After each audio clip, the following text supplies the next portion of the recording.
call the meeting of the Manchester Board of Selectmen to order, and we're ready to go tonight on, gosh, it's 7:45, wow. Anyway, our purpose here tonight is to run through some 2018-19 budget planning, looking at capital expenditures, operational budget, getting an overview. Greg is prepared to report for that. Maury and I are going to sort of co-chair here together and run through some topics regarding FinCom and planning that we're doing around the school vote. And we'll, if we have time, we'll look at goal setting and perhaps vote some transfers. So with that, does anybody have anything else to add or anything to say up front? Okay. Greg, why don't we hand off to you and you can start your presentation. Okay, great. So I think maybe the first place to start is to look at the document that I sent out to folks this morning, which is a look at town financial conditions and options for the future, which is really a focus on the some capital funding strategies. So this is very similar to what I presented at the summit meeting, the last joint meeting of the school committee and the two towns. And it elaborates a bit more on that. Again, the strategy for capital, non-school capital, I should emphasize, is that if we can get to a point where we are spending roughly $3 million in cash a year for town capital needs for the next 15 years, that serves us pretty well. And we get to that number over the next 4 years by replacing excluded debt with capital exclusions, annual capital exclusions. So as right now the total on debt and capital exclusion is 1.9 million. So we keep it at 1.9, the two numbers combined. So as debt drops, capital exclusion increases, but the total remains at 1.9. So the benefit of that is that it's not increasing tax burdens. The shortcoming of that is that people aren't enjoying a reduction of taxes as we retire debt, which is what a debt exclusion normally does. But it nonetheless keeps that constant, that 1.9 constant, which eventually allows us to have that $3 million in cash. So to get us over the next 4 years, to get us to that $3 million, we would dip into what is right now a higher than targeted fund balance. So, for example, next year we will drop a little bit on the debt. So right now the debt is 1.5 million. Voters approved a $400,000 debt exclusion, 1.9 million total. That 400 was targeted towards the Central Street project, culvert and dam project. So next year that'll drop a little bit more, down to about 1.45. So the capital exclusion can increase to 450,000. But to get it up to the full million, we would use 550 in fund balance to get us that full $1 million in additional funding, because we already are at about 2 million currently in cash with Water and Sewer Enterprise and the general fund. So that 3 million, then what does that buy us? In the memo, I provided a quick summary, and again, I presented that at the joint meeting as well, roughly what that 45 million will purchase in the next 15 years. So 6 million in new road pavings, 4 million in DPW vehicle rolling stock replacements, 4 million in drainage work, 3 million in sidewalk repairs, 8 million in waterworks, mainly new pipes, but also some plant upgrades. Same number for sewer, mostly again for pipes, but also for plant upgrades. Rolling stock for the fire department, facility upgrades of 6.5 million, and then a miscellaneous of about $1 million. So that adds up to the 45 million for the next 15 years. Yep. I mean, I agree 100% with everything you said. I I take it in a more positive way. Like, it's one of those glass half full, half empty, but when you said, people could argue that if you're reducing the debt, then that should go back. But to me, every dollar that's spent on CapEx versus interest, you get the Yes. value of that, right? You get a better Yes. road, you get better pipes, whereas a dollar on interest is just, it's cash out the door, right? It's some Correct. bondholder getting it, So absolutely, one real advantage here is that we are foregoing the need to have interest payments. But, and the voter gets to decide on the exclusion anyway, right? That Correct. gets voted every year, so it's like they're making the decision, we can't unilaterally. So I agree with, Mike, I think works perfectly. And it's incremental, because it comes up every year. Correct. So it's not like something's being set in motion that's running a long time. I mean, hopefully we will, but it gets a check every year. It does get a check every year. The voters can change their minds annually. Right. So if we're doing a good job and we're giving good value for those dollars, and people can see the roads are being improved, the water breaks are less frequent, and they're able to, Interest payments are being saved. was that? The interest payments are being saved and put into the infrastructure. Correct. Yeah. Yeah, you're converting interest payments into projects on the ground. So it's a win. I mean, to spin it, as you always say, think about it as a corporation. It's like a corporation taking cash that it doesn't now have to spend on interest expense and putting it into R&D or, right, factories. I mean, it's- Right. Right, exactly. So that's, I think you can feel very good about that as a proposal to the voters. I think it's a very solid plan, and I think it really allows us to significantly catch up on the deferred capital that we've been facing. And,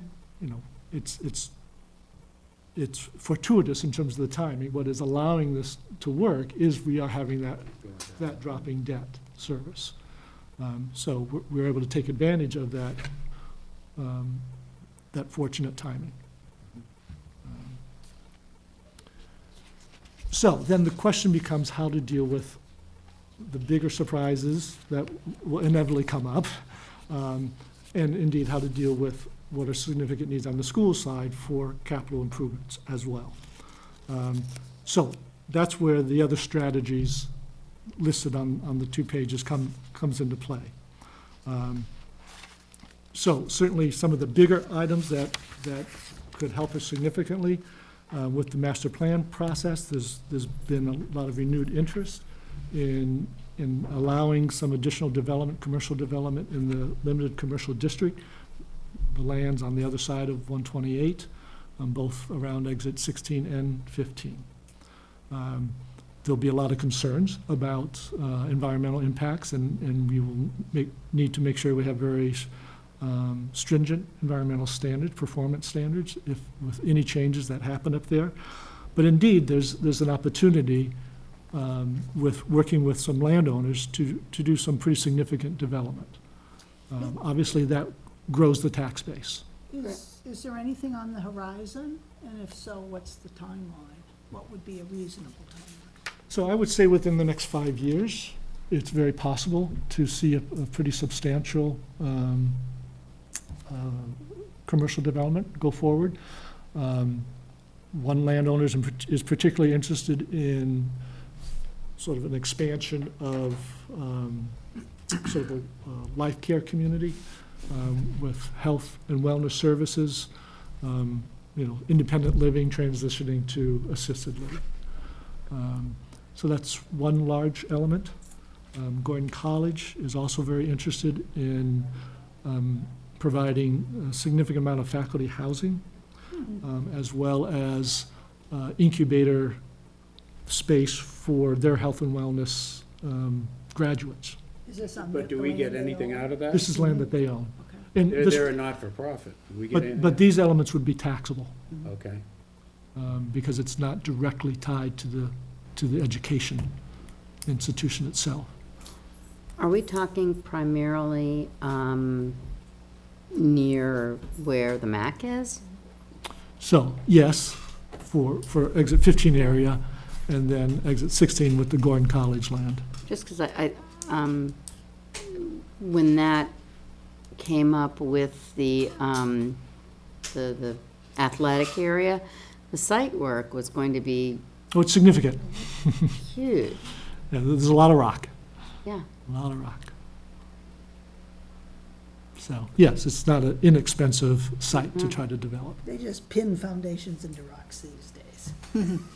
It's not as much rock as there once was, as Buffalo will recall, and a few others. Well, It's true. this town was locked in a lawsuit with the It's true. person trying to basically run Quarry. a rock quarry Mm-hmm. operation. yeah. And the auspices of prepping for an office building site, but. Yeah.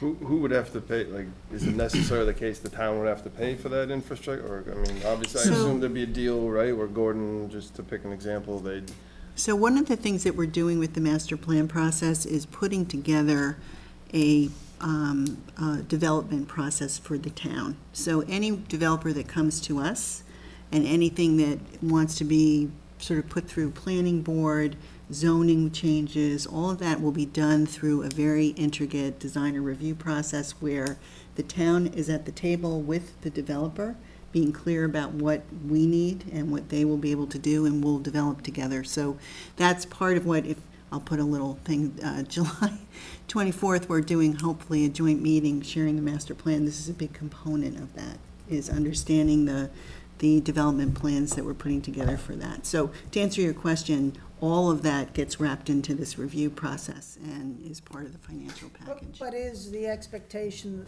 that developer pays for infrastructure, or is there an expectation the town would pay for part? It's gonna have to be, it's gonna be talked about together, because it Because can't there's just be, nothing in this capital yeah, plan that there's would allow the nothing town that to pay. allows that, correct. Yeah. So there would be opportunities to pursue what are called Mass Works grants. Mass Works and funding. So particularly for projects that have a large job growth component, Yep. which these would, they're pretty attractive to the state to help pay for some of the basic infrastructure. Right. What about across the street? Is there anything potential across the street from, on, Yes, okay. again, Across the street. again, there's some the Atwater private Avenue, land. Across from Yes. Atwater Avenue. Yes, Yeah. what's correct. the ballpark acres, just to wrap my head, like, what, are we, 10 acres, 20 acres? You're talking in the 50-plus acre range on that end, and then Gordon owns, it's over 100 acres. Wow, okay. Constraints in Sure. terms of wetlands and rock and all that good stuff that New England is well known for, particularly on the coast. But, But if you look in Peabody at the site just before you get on Route 1, I almost bought those apartments that is all on rock, all set on an old quarry. This is not without precedent. It's not something that you can't do. Getting the utilities in is an issue, but building a building on a piece of rock is, I live on one, is not, So do I. is not, yeah, well, that's why we can see With one new another. construction. But and there's no Then- time like now to pursue this. Things are as good as they've ever been in terms of real estate development, so I think this is great. Yeah, and So we'll have a one- plan to do that, so, anyway. One question is, we've been talking here about sort of the implementation costs, like how do we get from where we are to that point? Once it's in place, do you think it's gonna be net positive on revenue to the town? And I ask that because certain choices may lead to more people in the school system, more need for police, fire, sewer, septic. At some point, there's an inflection point where it does not work. And are we dancing near that in these models, or are we far away from it? so certainly with a life care community, you're not talking an influx of children. Right, So that's the big driver in terms of what tips the balance yep. on new development. So, so certainly that would point us towards a net positive, a very strong You are net talking positive. about a lot more use for, your paramedics and the fire department, potentially police as well, right? But that's all what this process is about up front. Okay, so the beauty of the plan, which has been tested in other communities, is that financially, from that perspective, from public safety, from community engagement, from all of those different pieces, all happen and go through approval process and ultimately to town meeting before anything is done. So that there's not a process that comes in, unless it's a hostile 40B or something. But in most cases, the developers we've been talking with are very interested in partnering because they know that their zoning and the ability for them to get the things that they want to do, if it fits as a handshake with the town, will work a lot better. So all of that stuff has to be addressed, and that's all part of this process that we're putting together. So calculations would be done to determine that the taxes to be collected would cover all the additional services required from the town? That's part of the process. I mean, I just gotta think. And sometimes you have developers then contributing That's right. capital needs, whether it be rolling No stock. different than Boston planning and development, where there's zoning in Boston, but not really. Every major project goes in front, and you negotiate the deal, and the city makes an assessment. No, we do not have adequate firefighting capacity out there. You have to Right. create a stall or a piece of equipment that you will fund as part of your project, where there's linkage, all these kind of things that you'll get into, I'm sure. Susan. Quid, pro quo. Yeah, because at the end of the Yeah. day, it's, you have rights as a landowner, but your rights up there are pretty limited when you take into all the constraints. You have to have a cooperative, You have to. even with a 40B up there, because you could make the argument that you don't have proper utilities and you have wetland, and those really the only two ways you stop that in its tracks, so. So I understand there's a lot of questions to still be answered, but the basic concept is to pursue, again, environmentally sensitive development that could add significantly to our tax base. So that doesn't happen overnight. It takes, multiple years to get there. But I think we do have some pretty strong potential for that. So the other, Can we just go back Yeah. a couple, just clarify a couple of things, I may have misunderstood you. So your argument is a $3 million annual capital expenditure in addition to the existing debt servicing load? yes, So it'd be so capital expenditure plus existing debt servicing would be 5 million? no, so we'll keep the total at 1.9. Okay. We're basically at 2 million now. Mhm. So to get another million into that annual expenditure, we basically replace debt payments with capital exclusions. Okay. And right now, we're at 400,000 of capital exclusion. To get us, but by 2024, our debt payments will drop to 0.9, where it's 1.5 right now. So between now and then, the strategy would be to draw down some of our excess fund balance dollars. When I say excess, beyond our targeted numbers. So we're about 16, 17%, and the target is really in the 10% range. So that allows us to transition over the next 4 years and still have that extra million immediately available. And your plan is to do this for 15 years, and then after 15 years, we would go back to issuing debt? Well, we'll see. So in the early 30s, in the 2030s, we basically assuming we haven't taken on new debt for town projects, that we've gotten by with the 3 million annual, then we drop completely down. I can show you this on the graph. And so at that time, we could either really ramp up the capital exclusion, or we issue some new debt at that point for larger projects. But your expectation is the 3 million is a combination of current debt and capital exclusion and from the fund, the cash fund. So the total you're planning to spend is 3 million a year, not the current debt plus 3 million.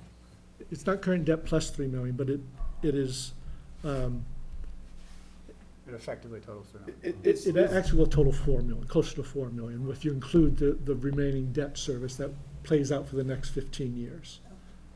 So it would be 3 million in cash, but we do have another 0.9 in debt that basically flatlines, levels out for the next 15 years. And then that goes away in 33, 34, and at that point, there's a number of things happening in the early 30s. So the rest of the debt falls off, your OPEB liability should be fully funded, and your pension liability should be fully funded. So those three elements combined free up another 2 million annually. I like the intent of what you're driving at. There's something about it that makes me wonder whether we're assuming too much or certain assumptions that are static. Like, for one, and it's completely unknown, the interest rate. So pushing so much stuff out 15 years with these, it's almost like I'm inferring an assumption that interest rates will still be attractive, which who knows what they'll be. Right. They could be horrendous, like, Yeah, 20, 30 years ago. back to the 15 double-digit rates. Right. And that is one thing that I think residents, if they were to think this through incomplete, may wonder about. Because you're pushing a lot of, when I look at So I'm the not thing- pushing that much on. Yeah, I'm not questioning your. No, but it's good to question it. I want you to question The it. projects that you're listing here, of the 45 million that you plan to spend within the next 15 years, more than 50% are deferred maintenance. So for a taxpayer, it is what it is, right? But if you're feeling like the town is moving forward, and the reality is, whether people like it or not, 50% of this new funding strategy is going to just the same old things that we were paying for with debt, right? Yes. And we're pushing all the new sexy things out from the strategic plan pretty far out at this point. Are we prepared for residents' sentiment that, what are we getting? And are we pushing out growth of the town, material growth of the town, not deferred maintenance of the town, which again, it is what it is, there's no argument about it. But if people were looking for the strategic plan in action, we're talking 15+ years out with no guarantee that it's even something's gonna happen with unknown variables like interest rates, for example. My understanding is not that we're like cheaping out on the CapEx, right? Step one was kind of determining what is a good amount of CapEx, right? Right. That was kind of step one. It's like, and that's the 45 million or the 3 million Yes. times 15 years. And then it's more, how are we gonna pay for it, right? And to me, it's like, if you can pay for it with cash as opposed to borrowing it, then pay for it with cash, because then you're avoiding the interest expense. And But it is that, which we've focused on somewhere, that capital plan either makes it or breaks it. If you're off on, everybody has surprises, but if you can dovetail the exclusion with the timing for the capital plan, then you're cool. Yeah. But if you find that, on an inflation-adjusted basis, because if the interest rate goes up, the cost of those projects are going up, right? There's an inflation rate there.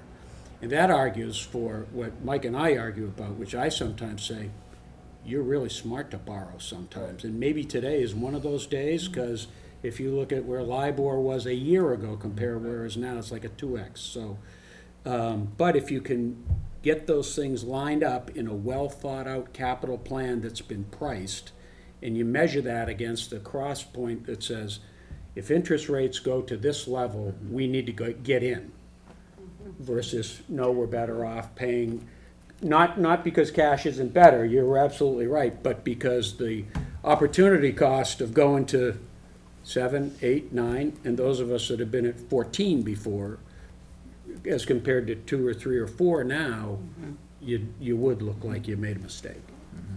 Yeah, that point plus the other unknown variable is we're laying out timing, which again, I applaud what you've done. I'm not criticizing to deconstruct. I'm just questioning whether or not we're prepared for going forward with the reactions to some of this. Things out of our control are like timing of some of this stuff, and you say that first and foremost all the time. Right. We don't know what we don't know, and it looks good on paper. It seems like the timing is perfectly laid out, and I just don't know if the future is this Perfect. Right. course it is. I will agree with that. Well, you have to start with a plan Yeah, yeah, somewhere, yeah. and you know, you pin it down to the most likely probability that something will work. So the risk factors here are definitely the interest rates. And the other risk factor is that some of these elements on the list may potentially blow up. That's right. And require faster action immediately, which is an inefficient way to do it. And so, you know, these are the wild cards, the betas. But you don't preclude I mean, you can hedge that, right? If, as long as in your mind you're saying, at a certain point here, a hedge of me borrowing money is better than the risk of going forward into a inflationary period, then you, instead, the exclusion, you know, you go for a debt exclusion, not a debt. capital Right, exclusion. you go back to debt. Right. But the good news is that it does look like, and again, I share your thought and concern about thinking through that capital plan. If you can dovetail those through where you can pay for cash, I mean, like, terrific. And that you've always got the option that if it doesn't look appealing, you can ask the voters to move in another position. Just, let's pick with the roads, the 6 million, so that's assuming 400 grand a year, right? What if if you look back, is that kind of middle of the bell curve, is that, you know? Historically, that's at the high end. and it's- Nobody did it's- anything historically, Right. though. That's why you get No, 6 million. but, all right, so that goes to But my that- point. So if that's at the high end, then we're actually being conservative with that 6 million, right? I would be very happy to do 6 million over the next 15 years on roads. Like, Very happy. that's not a chintzy kind of like just barely keeping 2-foot potholes out of, that's a good number. Yes, it is a good number. And if you apply an inflationary aspect to that, so that, you know, in 10 years, Well- it's gonna be, You know, so that's 4%. the other risk, you know. well, but you can make a model that, I mean, people do it in all kinds of businesses where, okay, we're making a long-term plan, we're gonna assume a 3%, 4%, 5% inflationary rate. Let me come at different, what's the average been for the past 10 years for roads?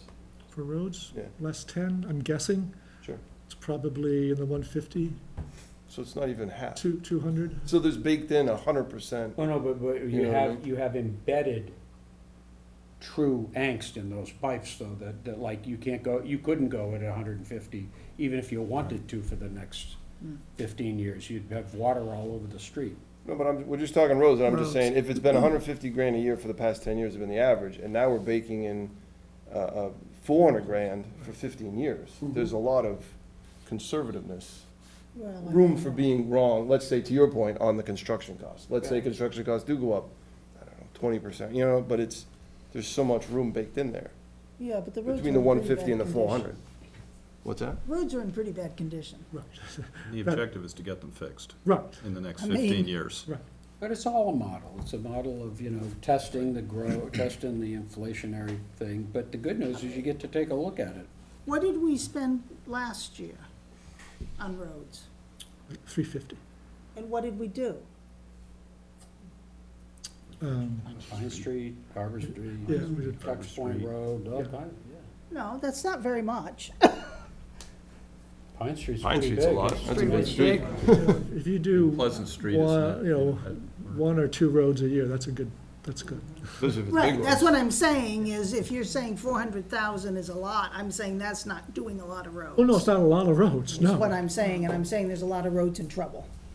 So I'm not sure how conservative it is. But if we're going from an average of 150 grand a year for the past 10 years, and we're increasing it by more than 100%, I can't do that percent in my head. I mean, I understand construction costs go up year to year, they're not gonna go down, but that still seems like a pretty nice increase. We're not gonna fix all the roads in a year, but. I Yeah, mean, well, it's- but I'm it's- assuming you're not straight lining all of this 45 million. Some things get priority, so Right, you it's- might, right, you it's not spend, a- you right. fix the roads Sure. when you know the cost. And the other thing, you just have to get that capital plan right. That's my, So in the My other obvious, question is this, just not so much which project and whether or not the budgets are, you know, bigger or smaller. I think it's just a question of cost of capital with everything that we could possibly know, and for where we are at a moment in time right now, is that, I like this strategy. I'm just wondering whether this is right now the moment to shift to the strategy with the cost of capital the way that it is. Because I would dare say it won't be like this. So that would just be my one reactive comment. I love it, well, I love it for conditions that are worse than where we are right now, macroeconomically. The other thing is just, again, unknowns that you can't be criticized for. It's just things that,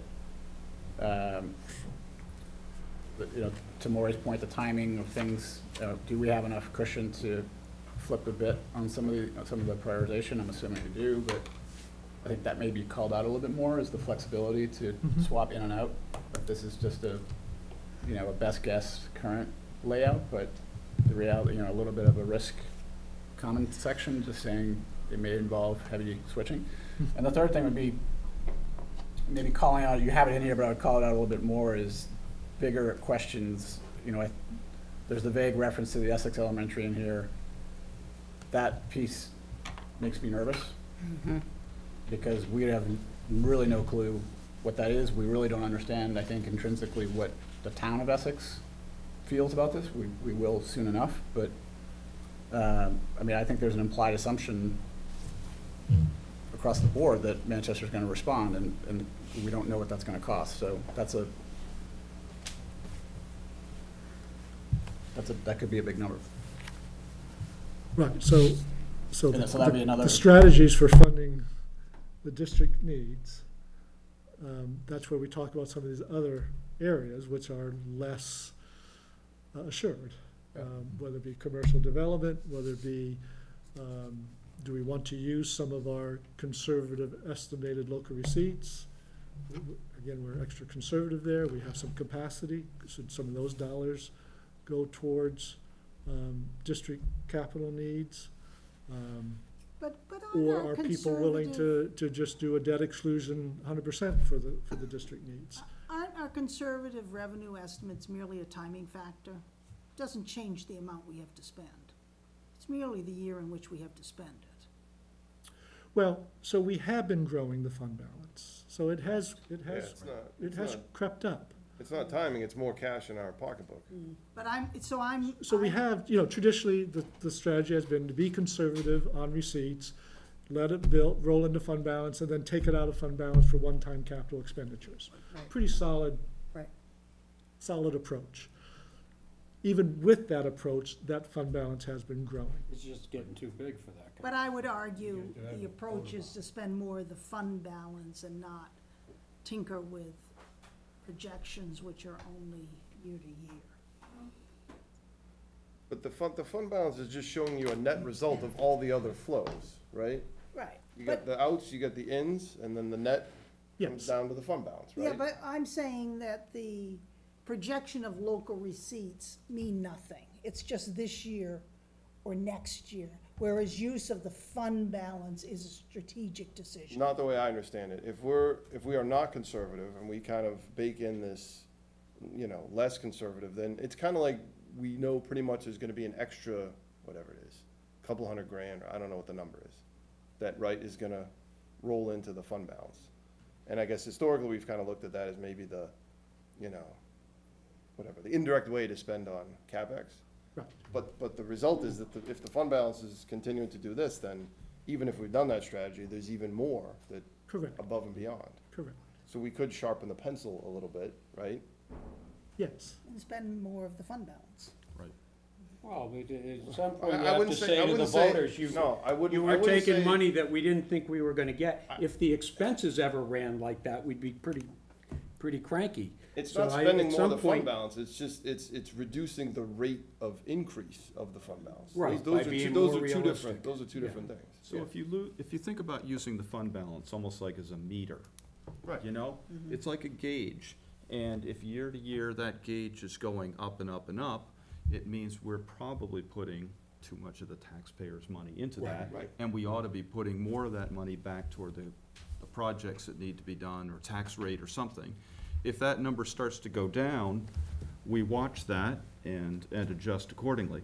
I think the thing that's important about this plan, though, is that the town do its best to determine or develop a sense of discipline about implementing it. Because if you start walking into this and get into 3 or 4 years, and then suddenly something happens, and it's like, well, we really ought to spend a little more here, a little more there, or we're trying to get infrastructure stuff dealt with, and that's about 50%, of this 45 million 15-year plan, and we start sliding on that, we're gonna end up in 15 years right where we are now, which is looking at all sorts of problems. And that is where I think the political side of the equation really has to come up. And if things are gonna be, if we're walking off this plan, the voters have to know about that and why that is. And that's, I guess, my only concern is that, you know, when we're all gone, does this thing march on? Well, you take With a the risk every discipline. year that in a debt exclusion, you say, okay, we need $10 million to fix Right. X, Y, Z. This way, you take a risk every year that somebody says, no, we're not giving you $500,000 to fix Yep. the streets. I want you to build a new playground, like, Right. You know, and then you fall behind, because if you miss 1 year or whatever, Yep. But again, it depends. I think this is a modeling thing as well, as what is the savings on the interest rate Yeah. versus the risk of an interest rate rise versus the increase in a project cost versus borrowing money now, going in deep on things and, you know, keeping the same, but you keep maybe the same debt exclusion. And but again, it's, you know, if you can save money on interest and it makes a difference, then I think it's a good idea. If it doesn't make a huge difference, I think the certainty of getting the money and knowing that you can do your projects and only having to do that a couple of times in front of the town meeting instead of annually might be a better, a more secure way to get this stuff done. I mean, the best part of the strategy, like you just said, is not, it's not like we have to sign a contract for 15 years today and adhere to, right? We can kind of implement it, and then obviously you watch how it goes, and if any of the assumptions obviously caveat to comes that up. is if you're losing the window of interest rates now. So if you do wait 2 or 3 years and interest rates go up significantly, you shift to this plan, you've just lost what you have. But this plan you have to do every year, so I think you only can get behind a year. And for how much? Like, what would be the principal amount? Like, we have how much cash do we have in the bank? It's not what you have on hand, it's what you're walking into, so. Well, it's you're both. looking at 45 million of things that are listed. If you include the Essex Elementary project and you assume that you're talking 2034, and you take the number that's being batted around today for Memorial, and you assume the cost, the increase in cost of construction, let's just say it's another 50 million, the state chips in, Essex pays for it, and Manchester's still at 2/3, you're looking at Manchester absorbing another 20 to 25 million. Plus on top of a sewage treatment plant, it's 35 million, plus a seawall, you're up to 50 million, plus public safety, 7, you're up hovering around 60 million. So 60 million in projects that you're not even gonna start till 2030, with interest rates that are completely unknown. But they're all, because of the strategic plan, they're in people's minds that these things are going to be part of the town growth. But those are being pushed out way out in forward. The things you're looking at today are, half of them are deferred maintenance. So shifting to a cash-only plan, I love if the cost of borrowing is obscene. But the cost of borrowing is so low, why would you do that? But are you gonna borrow the money for an Essex school today at low interest rate that you're not gonna spend $1 on for 20 years? I No, mean, but I'm that- going to load up on low interest today and So have that in you my can back afford pocket it. this plan to shift to cash, which is a great plan. But I'm gonna do it when I have to, not when I don't need to. So then to come out a different way, it's more like we just continue to build the fund, right? No, he's spending, No, you could say you build the fund to avoid borrowing money down the road when rates are higher. It's kind of the same thing, right? or you. 6 of one, half the borrow- other. I You lock borrow in- money. I borrow money today at rates that I know, Yeah. and I have a readiness to shift when rates become out of hand to a plan this is great. But The that's town the- has the ability to make this So transition. you But increase that's the the hard amount you part. spend. It's really How are we hard to gonna borrow money shift today back for- to for cash when we've expenses locked we in the don't 30-year have bonds. today? We're going to Or 15-year bonds. spend on, We don't have to. we don't have to spread I it just out. think we Some need of to these dial projects, back we don't have to spread out as some of the far. marketing on some of the things Do that more we're roads talking today. about. Because something's gotta give. But if you In the model those expectations things, you'll for the see where future, these lines begin to cross, you know? Does it cross if your interest rate doubles? Does it cross if, it's not and they're not gonna go from, municipal borrowing at 2.5 or 3 to 10. It's gonna go, from 3 to 4 to to 5, you know, it's, and you'll be able to see it happen along the way. It's just, as you say, it's a question of, if you truly feel that now interest rates will probably never be lower, then you look like a genius if you borrowed money. Yeah, well, I mean. On your home, on your car, on anything, because your opportunity cost will more than pay for it going forward. But if there's an aversion to increased debt load, you know, you just have to take that into account. But being able to get stuff done today for very low interest rate is not a bad strategy, you know? And it will probably change very quickly. I mean, I was reading the other day, there's like this inverted bond yield, like the cost of borrowing 30 years is a heck of a lot cheaper than borrowing for the next 5. Yeah. So that's not gonna last, but it's an anomaly in the market today where shifting to cash only also doesn't make a ton of sense. Because you're living in a time, and it may be short-lived, but if we were talking about this being adopted within the next couple months, I think folks that are a lot smarter than I am or know a lot more about the market would wonder what we're doing.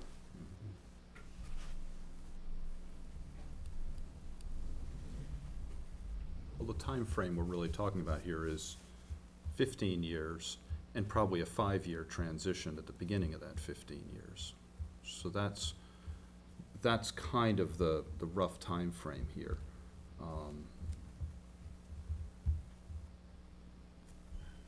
But there's a lot of, we I'm can all sure, guess what's gonna accessible happen data in to 5 the years. town of who's projecting what for, you know, interest rates going forward. And beyond that, there's not much that you really can do, because nobody's idea is any better than anybody else's, right? Right. But it would seem that, given the last year, 2 or 3, that interest rates are continuing to increase, not super dramatically, but they will continue over a period of time.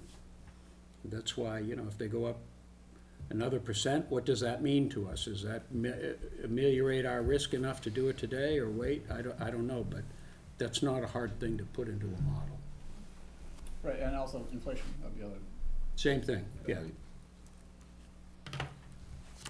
Greg, I know a bunch of the work you're looking at here, particularly in infrastructure, is probably third party. Do you have a sense of, I mean, not town employees? Right. Do you have a sense of reading the tea leaves, what might happen on rates there? I mean, is that to the subject of inflation here? Right. You know, it's Bit of a wild card. a bit of a wild card, you know, is that in the, you know, most DPW type construction work is not experiencing the same kind of inflation that building construction is. Mm-hmm. But it does grow. Mm-hmm. It's certainly not flat. But it's easily, you know, a couple percentage points, 200 basis points below building. Right. So you look at the school costs, and we have 2 people from the school, but we've talked about this with Andy at our finance committee. Right. That number for general construction is 10+ over the last 2 or 3 years, increases, right? General inflation and cost of construction, above ground type stuff. Right. So But I don't know we're not where that seeing- We're not goes, seeing that below ground, Yep. which is the majority of what our needs are.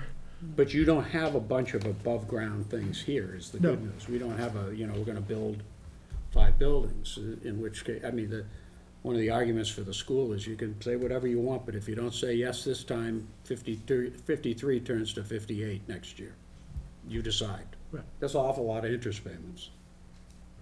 You know, it gets a little more simple.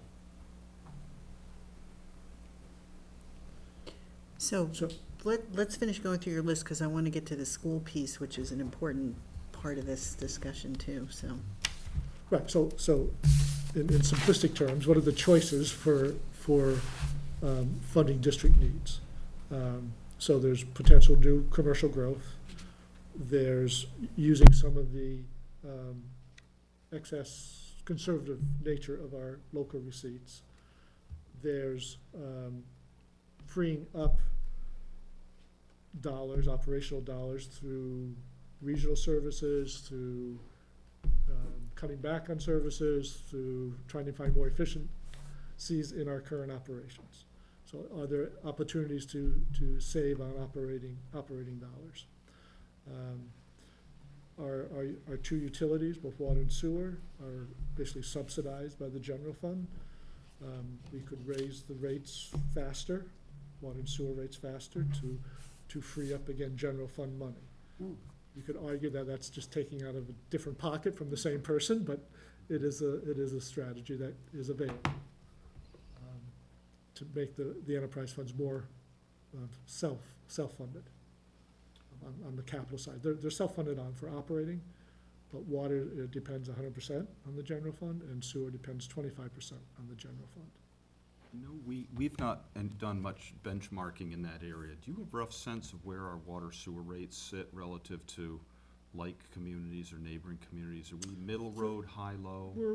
We're closer to the high end. Okay. I would say majority of municipalities give this stuff away. Water is not valued the way it should be,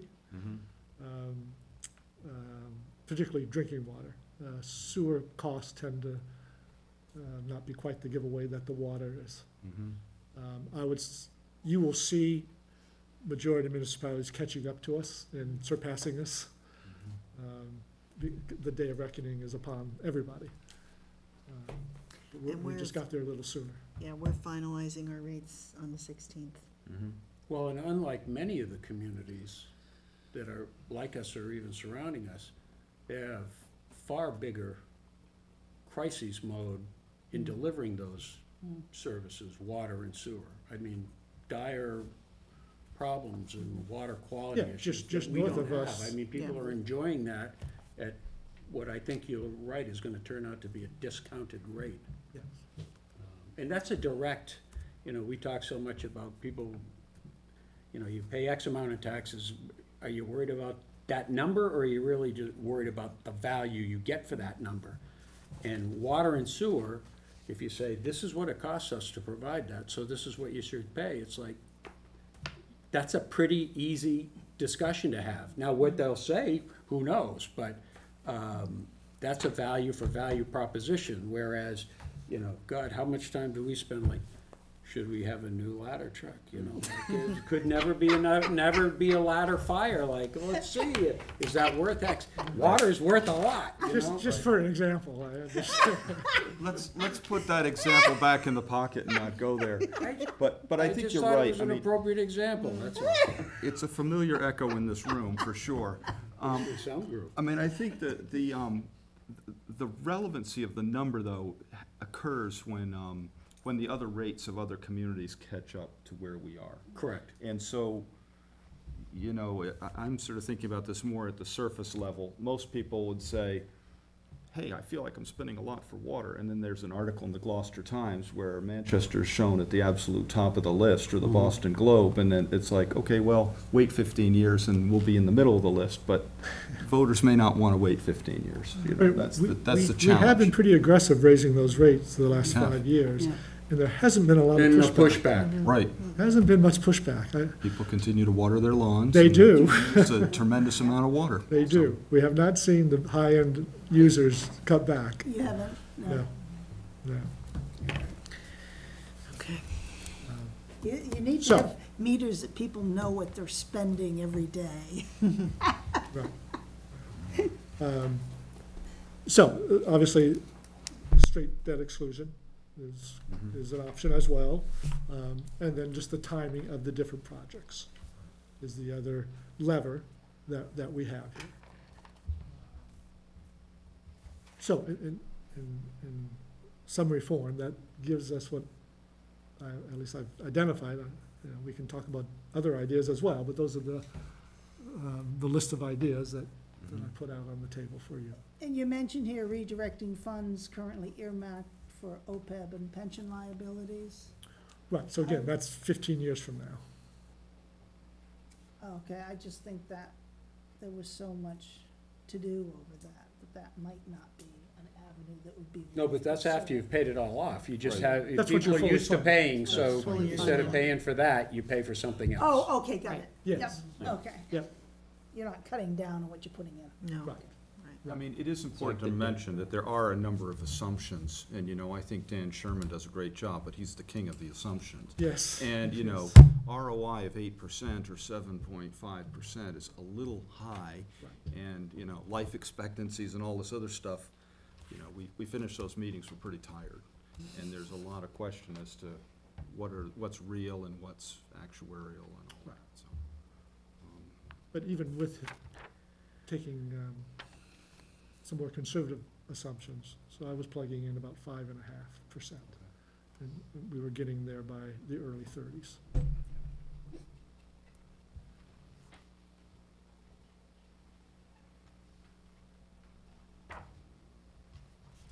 Greg, what are the capital items that really aren't on the list that, you know, I always ask with budget stuff, what are the things that upset it? What are the things that are the real wild cards? I mean, obviously like a hurricane or something like that. So but- big storms, that's probably the biggest, most likely threat. Mhm. So, you know, hopefully those big storms, we get some assistance from the feds. Not a guarantee, but, so the March storm, we will be getting 75% reimbursement for repairs. So that's a big help. Mhm. That'll help us dig out of that hole a lot easier. So my assumption, one of the big assumptions I'm making is that for the next 15 years, you know, the sea level rise and those big storms are not going to be at their max yet. That we have that time. You know, you can get a hurricane, you know, 3 weeks from now, and I was gonna say, that's a little more difficult than even the Maybe interest this rate. week. Yeah, right. How do you model that, right? It's gonna be an interesting one. Right. And presumably our insurance coverage is sound for things like rolling stock and, Right. so if, you know, heaven forbid, you know, you know, a so. building burns, we're covered to replace It's the equipment, that type of seacoast thing. that's the issue, yeah. Right. I mean, and the 45 million assumes Standard significant operating. upgrades to both water and sewer plants, in terms of replacement of old equipment and that sort of thing. So it's, you know, the revetment wall at Singing Beach gets wiped out and the feds don't come through to help. Mhm. You know, the walls around Masconomo get wiped out, and again, we don't get assistance to help with that. You can just sell the beach. What's left of it? So, based on that, any other general comments around this sort of first proposal from the strategy on the town? I think we've got some clear to-do items, which include getting, I think, really clear on the assumptions, model the interest in inflationary numbers is something we want to do. Assess the concept about borrowing now versus deferring, and getting a good feel as to whether or not that makes sense based on what we're looking at. So those are sort of the top line pieces that I was kind of noting as we went through this piece. I think the key factor, and obviously the turning point here, let's talk about the school project and where that fits into this, and some ideas, unless there's anything else on this other topic. Greg, do you want to kick us off on that? The school piece? Yeah. So, again, options on school. You know, it'll probably, I mean, I guess the numbers come down some. Not Um, to exceed 52.6, is that the number you got from Pam? Yes, Yeah. Yeah. So that's, we haven't finalized that number yet, but that's where we are as of Monday. you know, so that, if that was done 100% on a debt exclusion, you're talking just under 6% tax increase to pay for that debt. Assuming that we're 5% or lower, and the state's coming in at around the 31%. So what's the number for us, the net number for Manchester on It's that? in the last page. Oh, thank you. In terms of an annual cost, Oh, no, I'm talking about the number for the school. So if it's 52.6 for the total What do we pay? project, is that what we're So, saying? so 75% of, 75%. I'm just trying to get to the number. I don't do the math in my head. it's right around 23, 24 million. Okay, that's what I thought. Okay. So, and then servicing that debt annually, it's gonna be right around, let's double check the math.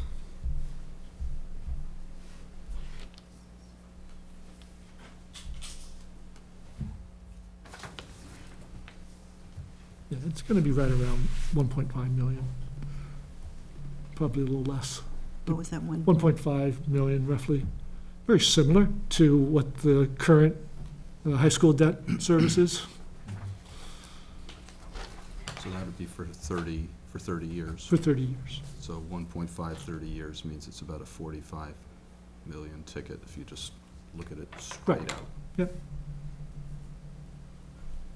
Does this include any sort of maintenance plan?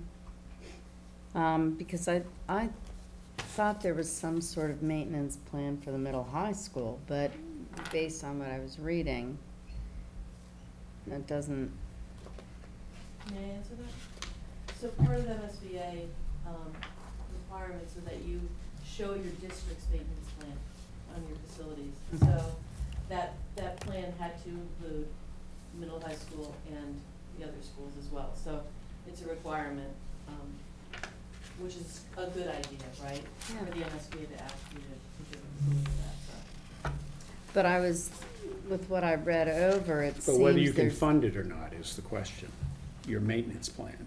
When you get into the middle of, 10 years into the high school now, and you're sitting there and you're under pressure, you say, okay, do we replace the filters in the HVAC or lay off a teacher? We all know what the answer is to that, so. Yeah, and when we saw that this year, because we Right. scaled back on those summer projects. So that's and that's the same problem with pipes and roads and everything else, is that everybody wants to keep to 2.5, which you can't do because nothing raises at 2.5, so it's an endemic problem, I think. And I think our two towns are looking at the boards of selectmen and finance committees to say, it's important that we maintain these buildings, because we're looking at 3 buildings that are old, weren't all necessarily maintained in the same manner. well, that's exactly it. Both elementary schools have issues, and that's, as did the old, And they're older, or they're over 50 years old, so they've received their useful life. right, Essex is in a little bit better shape, and yeah. so, But but. shelf life is 30, right, for These are school? 50-year buildings. The MSBA is asking you to build 50-year buildings. And so, but the question I have with the middle high school, and I thought that there was maintenance, sort of maintenance built in, and according to what I was reading, there'd been a lot of deferred maintenance, is that right? That we have to look at There for is the middle high maintenance, school? but I think what you might be referring to is that when the building's 30 years old, you probably have to replace the roof. Nope, this is, talking about the In high your school's document. 8 years old. And I guess what my point is do you build in some way that you have A money to? bulletproof money to, Yeah, Well, we have a reserve fund, the school district has, and that traditionally we've used stabilization for capital expenses. So we have that, it used to be pretty sacred, and I think we've not really, we have a reserve fund now, not necessarily, we're not moving money over to fund stabilization as we used to do years ago, but, yeah, we have reserve funds, and that's for those kinds of emergencies or. not even emergency. I mean, Yeah, but- I'm your and Greg, am I wrong? Did I not read something that said that the 8-year-old, the school has, It's in his document, yeah. okay. Right, so I think it's fair to say that the high school has growing deferred needs. Okay. And I just So- want to see, okay, and I apologize if I'm being thick about this. It happens. But just that is that built in? Yeah, I don't know if I agree with that statement. I think that Bobby is really good at prioritizing maintenance needs. Yep. Making them fall during different fiscal cycles so that they're affordable and doable, and we just had to give all that documentation to MSBA, and they were pleased with what they saw, so. But what Mark said is, you know, is it, We have this issue with all of the CPC projects, which is, okay, we can give capital, but show us how you're going to maintain all these things that you fix, whether it's the gold leaf on the church face in the instance of a private enterprise, or if it's the rotunda, and, you know, we know that that mahogany will need to be stained, and the CPC can't do that. It can't provide maintenance dollars. But I think what the question is, and I share it, is when you go for your funding approval, is there a way that as part of that approval, you say, and here is the maintenance schedule over the next 10 to 15 years, and we're asking that you fund it or approve the provision of funding it with this issue. And not that you have to borrow that money that second, but that the next town meeting can't go, no, we're not gonna maintain the building this year. But you can do that. The town meeting can do that. Right, that's the challenge. Not if you have a fund that has been approved for maintenance of a certain level for certain things. It's like an enterprise fund. So but would you make that part of your debt exclusion ask? I don't know where I would put it. That's, I think, the question that we have. I know I have it for the CPC. We've wrestled with it here, is to how do you ensure that the maintenance of these buildings gets done in an environment where that's the first thing that comes out. Because it's not something you can always see. You have to replace something HVAC, let alone cut the grass or anything like that. I don't know if you can do that through the MSBA, but I mean, we can ask if that's part of the debt, but to be honest with you, I mean, that's the responsibility we all have in these rooms to make sure that we take care of stuff. And that's what we're And trying we to have look to at have- is a new way of doing that, because the old way has not worked exactly? for anything. So I For think bridges that- in Essex, for streets in Manchester, we need to find a new way, because you cannot stay within 2.5% every year in an environment, inflationary environment that we just talked about, is up now, is gonna go up. You can't do it. Well, I mean, one of the things that we talked about, and I'm sorry, is it okay for me to respond to you? Yes. Okay. One of the Chair of things the that we Board of talked about at the Selectmen. collaborative session was, do we want to do what you guys are doing, which is, 1-year asks to fix something in Essex? Or is that how we could fund those kinds of capital needs that we have? But these are, we're talking about operating Yeah, I needs, know what you're not talking about. capital Long needs. Yeah, but you term can't, investment under in- the way you do municipal funding, you can't take maintenance and operating expenses and tie them into the future. Well, you could Citizens endow have a right every a year. maintenance fund. I don't Well, think there's anything but that's sort unusual. of, what we talked about in the past and our past practice was the stabilization fund, which every year we put a % in there for exactly this issue. But you can't earmark it. Right, but you've got it in there if you need it. But you for still problems, have for to issues. have the vote of the It's the town first on an thing that annual goes. basis. Well, I'm gonna But I ask a think what would be question. helpful- Can you say that stabilization is only for capital? For capital expenditures, I don't know, No. I don't I remember, thought we did. yeah. I mean, maybe Well, it's so, just you in know, our what practice. let's put this as a bookmark, Yep. okay? And let's say this is a question we'd like to answer. It's something that we need a little bit more research on to get the right answer to, but let's put it up there as a question that we have. So I think one But thing I that's, think- Step one would be the question, just to know what those numbers are, and I understand it's There you go. estimates. That's it. But like, step one to me is, if a school's gonna cost, I'm just gonna round it to $50 million. $50 million, you expect it to last 30 years. There's gotta be some kind of curve that an 50. engineer, Exactly. 50 50, years, yeah. whatever. There's gotta be some curve an engineer can show that It's says, a capital. in year one, it's only gonna cost you 10 grand of maintenance. And then by the time you get to year 50, it's gonna be, $2 Yeah. million of maintenance, right? But at least you can look at those numbers and then figure out how to bake them in, right? What's that? Bobby has that in his budget. So, Oh, wait, we're living with 50-year-old buildings now, and we're not investing in them. That's, That's the That's point. the- that's that's the the problem. point That's the point. That's the Yeah. problem. So take a step back for a second and think of it this way. If we're talking about this in terms of investing in a new building, we have a building that is 10 years old. So the plan realistically for that one, and making sure that we don't do what we've done in the past, which we're all guilty of with deferred maintenance going through the pipe. I think we're trying to get a comprehensive view to say, what is the total fully loaded picture of this? We know what the debt exclusion is.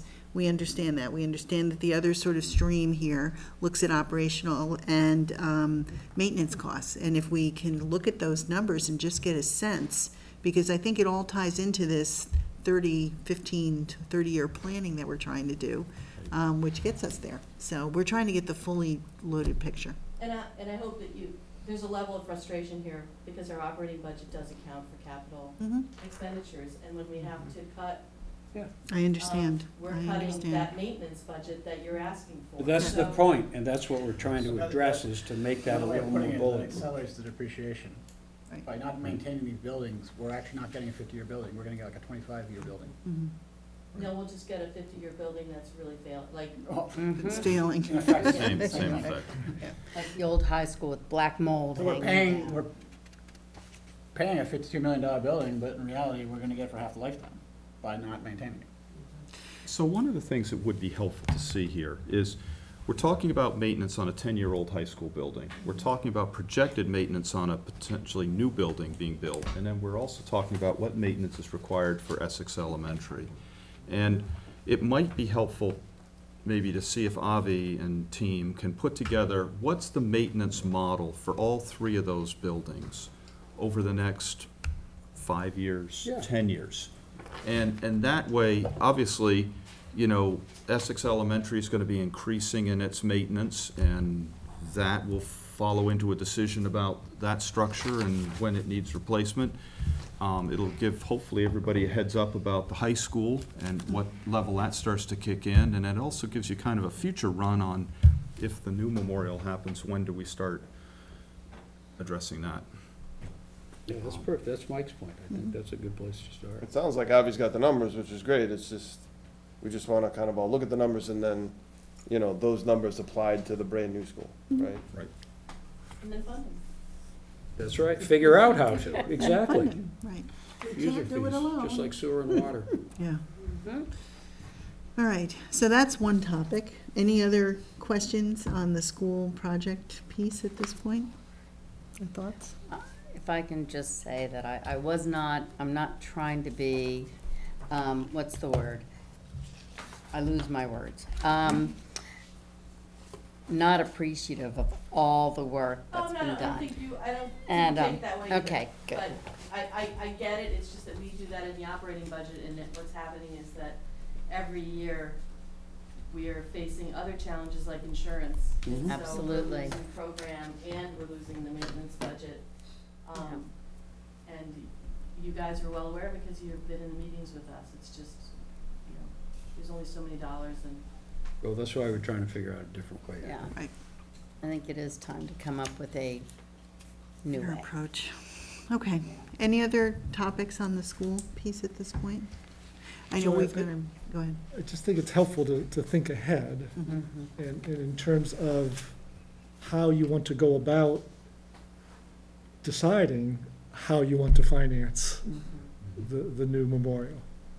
You know, are you okay with 100% debt exclusion, or do you want to do some other combination of something?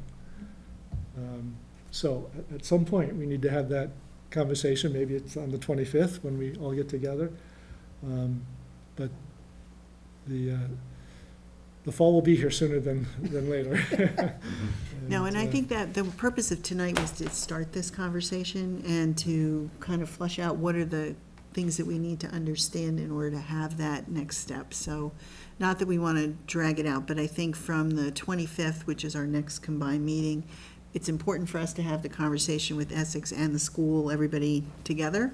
And I think if we understand now the question about the maintenance issues, if there's anything else that we can think of tonight in terms of importance that we can share in advance of that meeting, or if you think of something between now and then and we can share with the school committee and Essex. It would be nice to be all together on one page with the Tied to concerns and building or tied questions. to budget? But I think, Tied to I building. think that there's also, each town can fund it in a different manner. Absolutely. Yes. And I think we shouldn't lose sight of that. Yeah, no, you're right. Right. That, you know, we need to decide how we want to fund it, our portion. And it may be completely different from the way Essex decides to fund it. So to expect Essex and Manchester to agree on how they're gonna fund it, it's not gonna happen. We're gonna have to pay what we have to pay and figure out how to fund our portion. Right, but I think it's important that we all have the conversation. That's my point. So. Anything else on this? Tied to school building or school budget? School building? Do you want to talk about school budget? No, I just, at some point, I Oh. just want to get an update on the healthcare Yeah, analysis. Yeah. What the current strategies are Strategies? for The addressing. numbers came in better than we were hoping, so that was great, and then, I'm empathetic, by the way, I'm not, it's like, No, it's oh, a I get it. concern and then of we're in mine. the process of negotiating with the teachers union, and we, because, we worked long and hard to get to the point where they were willing to discuss healthcare at all, and when we got to the point where, because they just did a big concession in healthcare to help fund OPEB recently, and when we did get to that point, it was quickly apparent that it was too complex to tackle for this fall. So, we're signing a 1-year memorandum of understanding to basically push forward what we currently have, and we're gonna spend next year negotiating a new 3-year contract that will do some, hopefully, restructuring of healthcare. When you say it came in better than expected, just ballpark, what? I think it came in at 6, I thought so. high 6s, 6 We- point something. We talking millions, percent? Percent increase. Okay. Came in at 6 or 7%, and we were estimating, Somewhere at 6.3, That's something right. like that. 14, I think you Mm. said. so that, in dollars, that's huge. that's huge. I mean, that's definitely hundreds of thousands, if not a million, right? No, it's not. No. No, but we were able to make a fewer cuts than we were fearing, is what it boiled down to. All right, well, that's our step 2 is the operational planning of this as well, so we'll have to look at that. All right. Any other comments on the piece of this strategy or anything else at this point? Oh, Greg's? Yeah. Just out of curiosity, do we have room to grow cemeteries? Like, where's that? Where to grow Where do we grow cemetery? cemeteries? So the old burn dump is a possibility. Oh, yeah. Depending on what happens to the DPW facility, that would be another possibility, at least just a portion of that. And there are ways to actually squeeze more in on the current lands that we have through some creative terracing of the land. Like under the master plan, people Just survey, open people around the people top really terrace. care. Burn me up. Burn me up. Let me go up. Burial at sea. All right. Okay. If people would go Lots of for those. cremation, then we'd be in much better shape. Tax break if you get buried at sea, yeah. Good point. That's a great idea. I like that. Lock in your rate now. Unfortunately, cremation is not very environmentally good, but. Really? Well, maybe So- we should call it See, incineration. You should see the Do we want to Ganges talk River. about any of Just stuck budget out. planning my stuff? mind. What do your folks? I was thinking we should Burial talk at about sea. They say the that's getting very popular. appointments. She said Ganges, let's do a pyre on the Ganges. There you go. Yeah. That's nasty. So, yeah, so the last 2 items for tonight really were to close this out, but to talk a little bit about appointments for the Finance Committee, because obviously there's a number of appointments we have to think about, but also looking at some budget goals for this year coming up and having a general discussion about that.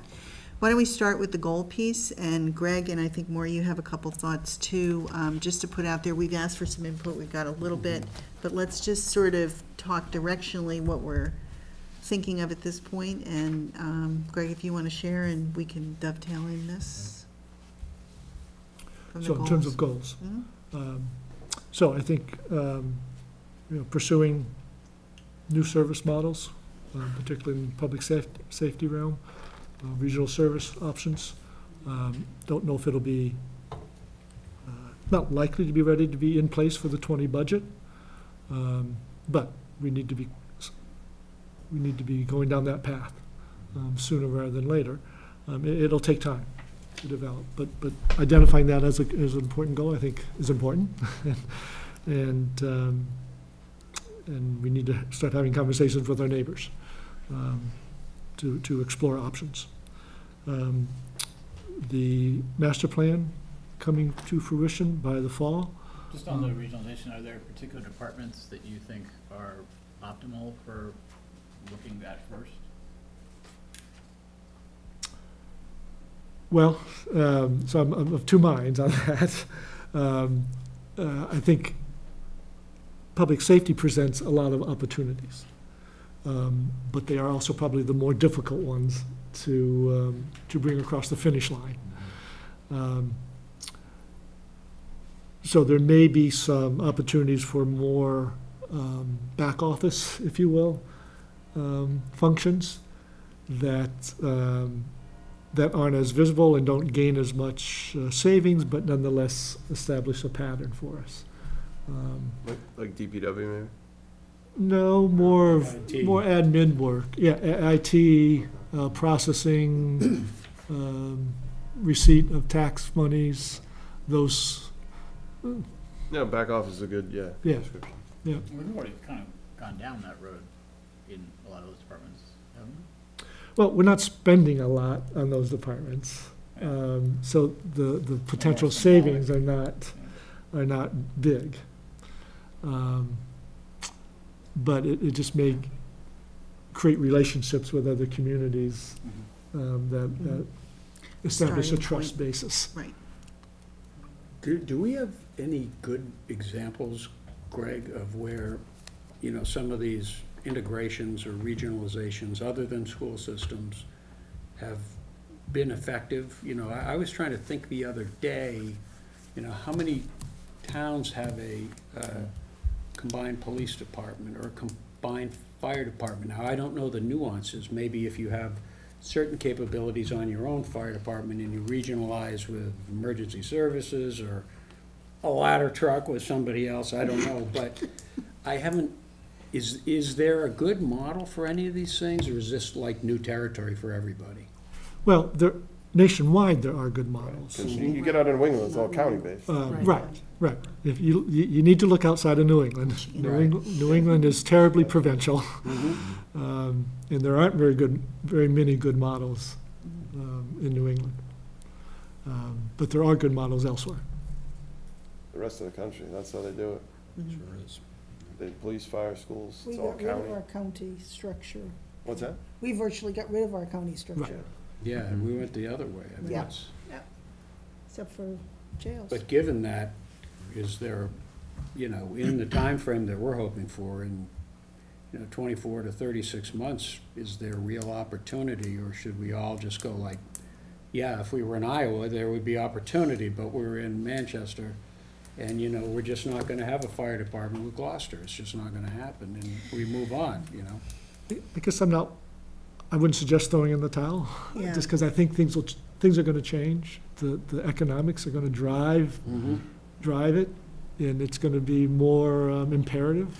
People are going to be forced to take a harder look at it. I think those days are coming when those dollars are going to require that we take a fresh look at some of these things. Well, the costs are unavoidable. Exactly, It's just mathematically impossible for Right. us to sustain correct. everything on our own. And we really do Well, want that's to a get ahead level of of that. service discussion though, too, right? It is. It's a And combination. the question of maybe not so much regionalization, but consolidation amongst department too. That's a fair point. Yes. But then I agree with you. But It's a that challenge. involves changing resident attitude, which I think Definitely, is pretty yeah. deeply ingrained. Yes. Okay, enough said. What's Greg, this? you mentioned, you came from But I agree with like some small town in Western Mass, I can't remember, Yeah, Lennox. Lennox, and I remember you telling me, how do they do police out there? Isn't it like, So we Maybe had our, not shared, but is it just, they don't even have them, or they rely on the state police? or some of the very small hill towns just rely on the sheriff. what? Yeah, Lennox had its own force. It takes 9 officers to have 2 on 24/7. I guess I'm going, there's no model example out there of even these tiny, small towns that share a police or fire or anything. No great models. Not really, no. There's some interesting work going on right now that's being pursued at the administrative level. A couple of towns are doing that. They're actually exploring a regional school district for the entire county. That's on the table right now. Just, they're losing population, their enrollments are, Mhm. each district are losing kids, so Yeah, it's a different dynamic. I think one of the challenges of regionalization and public safety is the different level of services provided in the various towns. Right. So if we were trying to do it with somebody like Essex, their costs are gonna skyrocket because they don't have ALS. We don't get any Unless leverage we get from rid them of at all. ALS, yeah, and right. that's, Well, I think part of that's the why, challenge. we probably leave that one to last, but if you took police, let's say, I mean, I don't know how big the Essex Police Department is, but, they have X number of cruisers, and Right. we have X number of cruisers and patrolmen, and, right? But where you're really, looking for the savings is kind of higher up the pyramid, right? The G&A. Or you mix them up, I mean, Right. purely as an argument, I'm not taking this position, but as an argument, do you shift ALS to another department and actually make fire unilateral across towns? I mean, again, Right, yep. I'm not literally suggesting that, Yeah. I'm just saying, But I think that's exactly the conversations we need to have. And we've already started reaching out to the other boards to set some meetings up to have some initial conversations, because everybody's in the same boat. And what we want to do is try to get ahead of it, so we're not as reactive. And the reason why we brought forward the whole, non-binding referendum at town meeting last year was to tell people it's coming. We're going to work on it, so here we go. So I think that's an important point, but I would say we're at least 2 years out before we get anything. I think this year is really the exploratory, trying to nail down what we can in terms of a plan and coming up with some to that point, ideas. we did say to the town meeting that we would come back. Yeah. Right. Before we move on, is it a red herring, or is there anything, have you heard anything in that Gloucester Times article about Rockport's regionalization, and they mentioned Manchester Essex as a prospect? oh, yeah. For the school system. School. The school? Oh, I didn't see that. Yeah, Yeah. I didn't see that. I missed that. Yeah. I never heard of it. they Yeah. did.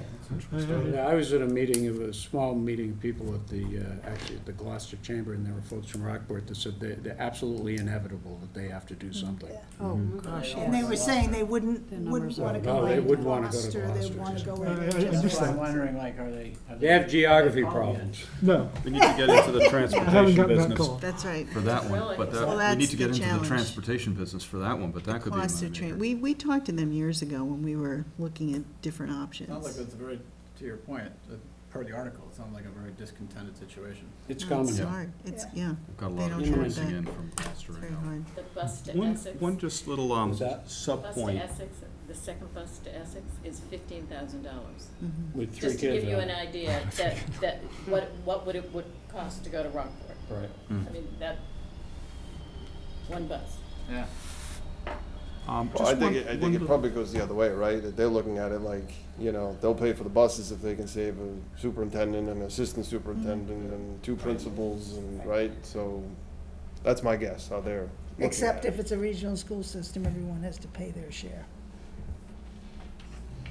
We have to pay for it. Well, it's for them to figure out at this point.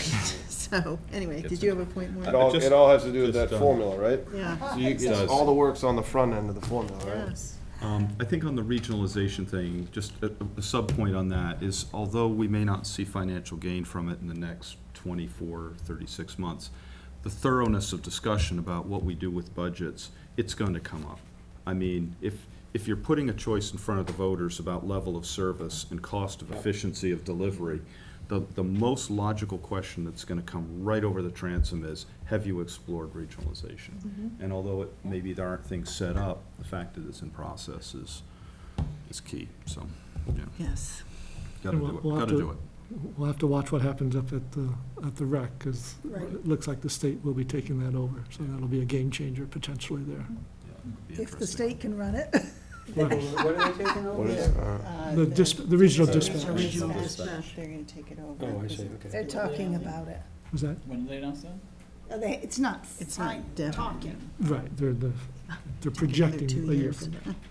Anyway, okay, so we have the State regional taking service options, master plan, fire department, operations management, level service budget you talked about, and capital funding strategy, which we spent a good chunk of time on. But we didn't talk about number 4.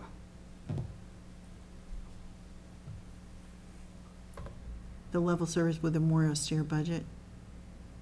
The tax hike percent. Oh, right,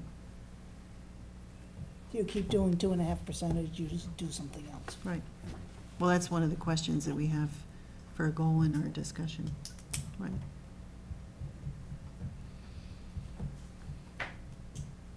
Are there any other goals, Maureen? Did you have any additional ones to the ones that Greg laid out here? No, I mean, I think, one thing that's, and it's been a little foggy and I guess put some bones to it, essentially is the master plan, like implementation, dollar spend curve, burn rate. What is that? I mean, are we really thinking that 2020, are we earmarking certain dollars for certain things to potentially happen? Or is it really more consultants continue to look at stuff? Because that's, you know, you can go big or you can go a little. And I guess the question is, what's the consensus on that? We're sharing that on the 24th, our So, general vote. I'm going in with the assumption that it's not big Mhm. in the first year. That it's focused more on advancing some potential zoning changes, doing sort of more of the same that we've done just recently in terms of like complete street work, analysis of building needs, More and that sort of thing. roundabouts. Grant Right. funding. So the impact on the 2020 budget will be Not huge. more Minimal. consultants Yes. and Right. ideas. as Similar opposed to dollar spend in the last few years of developing the plan. But getting to the next level on it. And there are some projects and things that we'll be talking about in terms of priorities and things to look at. So, So, but there is not a plan per se yet, right? I mean, I've gone through these Right. the responses and all that kind of thing, and you're working off that and other stuff to develop a plan? the is that it? plan is about 85% done, 90% done, and we're Oh. presenting it to the joint boards on July 24th. Great. So hopefully people can come and attend to that, so. Who are the joint boards? Finance Committee, the Conservation Committee, Zoning July Board, 24th? July 24th. We don't have anything on our calendar for July 24th, do we? There's something on the 25th, and we're talking about trying to plug this in for the 24th, too. July's becoming a busy month, but we're looking for August to be a vacation month. Yes. No, I'm just Sorry, no saying that, meetings. you know, based on the timeline, Right. Well, we haven't been apprised of anything on the 24th yet. it's in discussion tonight.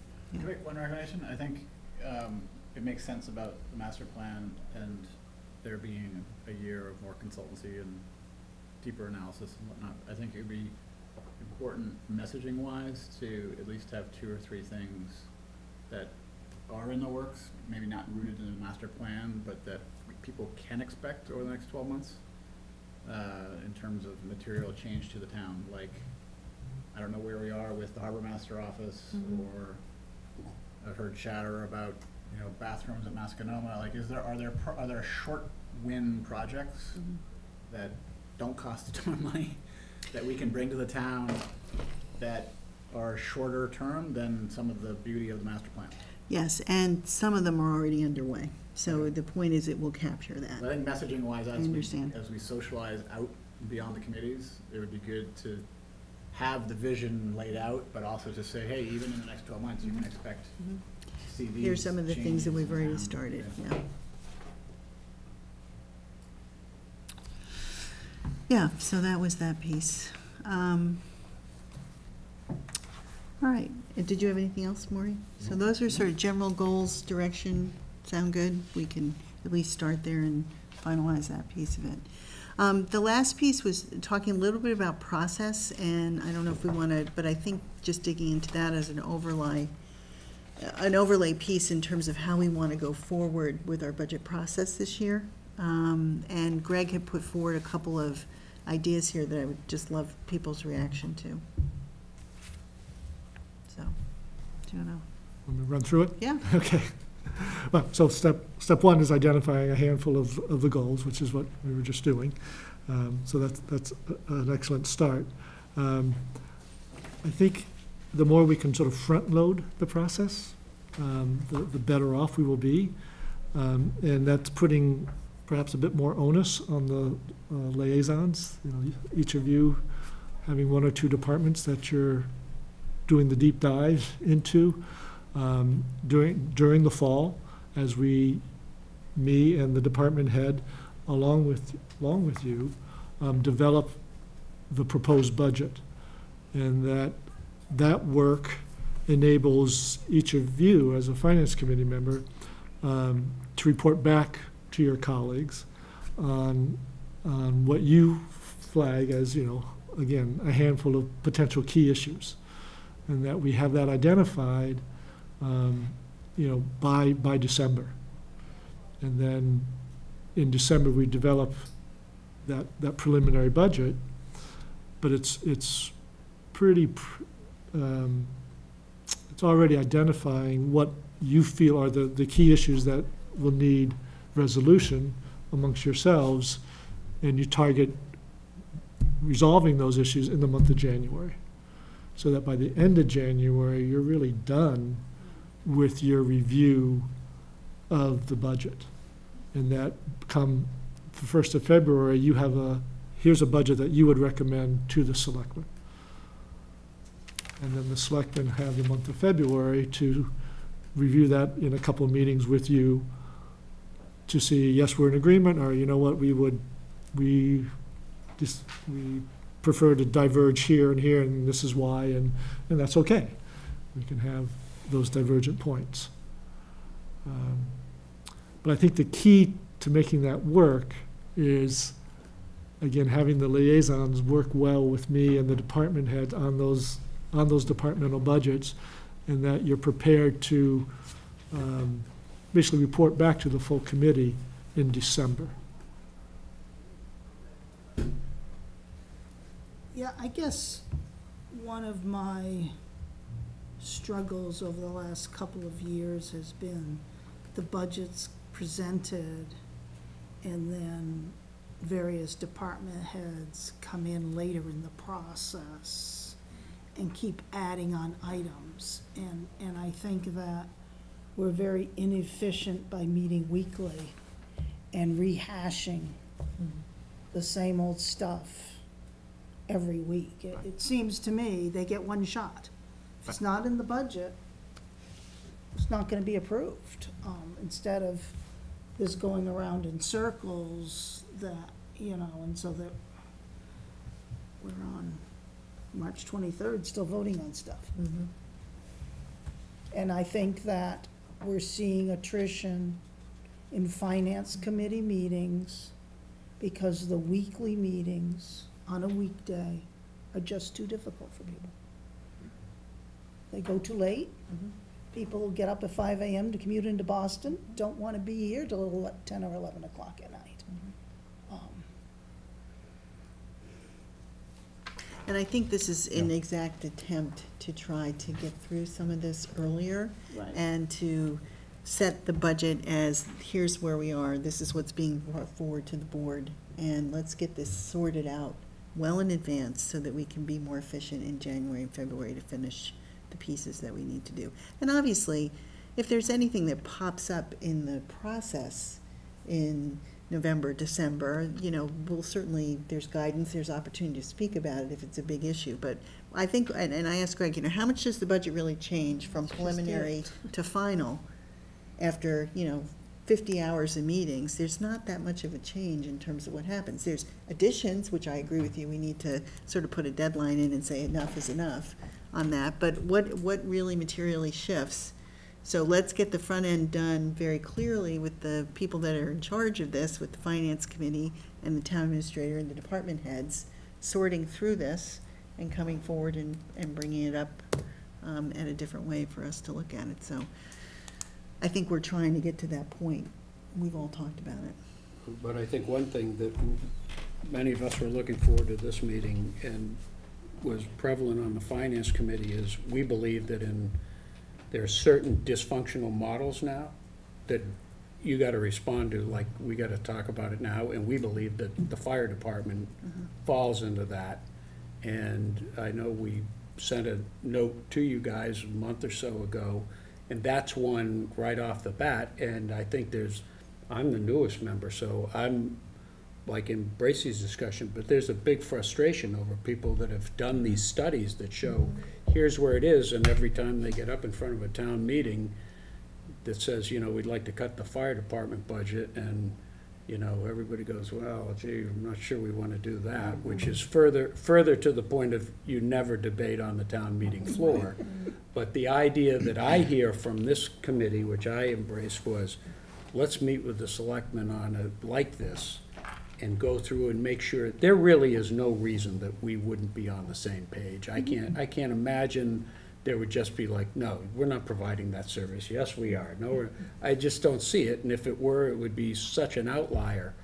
But to get it refined so that it goes through properly, you don't have these arguments about ambulances on a town meeting floor, which you'll never win. Right. But there's a couple of those things that you look at and you go like, this is just like, I got the gun in my hand, I got the trigger pulled, and we're just gonna blow up pretty soon. Well, hence the I reason think, fire's on the goal, so. So I think if you work backwards through the process, essentially, we all come to the first meeting in April for town meeting, and the voters raise their hands and ask questions about things like a police cruiser and a couple things that are sort of known entities that they feel comfortable asking about. But deep down, they don't want to get into, I don't think, on town meeting floor, OPEB return rates and fire contracts and all that stuff. And they're essentially looking to the Board of Selectmen, and I think particularly the Finance Committee, to say, these folks have waded through this stuff. Right. And so I think it's good to shift the model from working on the budget in January and February back to pre-Christmas, or December's a busy month. But I know I would feel uncomfortable saying, okay, we're gonna shift the model, we want you guys to kind of rubber stamp what's done in January so the selectmen can decide whether they agree with you or not, and then we're all gonna go into a town meeting and see what happens. I worry that a little bit of difference between these boards is a healthy thing. If there's a lot of difference, I think the town meeting could be a surprise, and I'm not sure that's entirely what everybody wants. So I think we want to make sure that if we move it back, we're at least thorough and not just working to a schedule where we don't do the diligence. But I absolutely agree with you, Sarah. We go round and round Yeah, we waste on way too much information time. coming Yeah, in from yeah. departments multiple times, and that, I think, once is enough. We roll on. Well, we talked about the concept of, when you have a new policy, you have a first and a second reading. So you have an opportunity to hear the information, understand it, and go back to it and close it and move on. So if there's ways to work this through as an overall goal, understanding there'll be things that may come up. But I think in general, we know what the target points.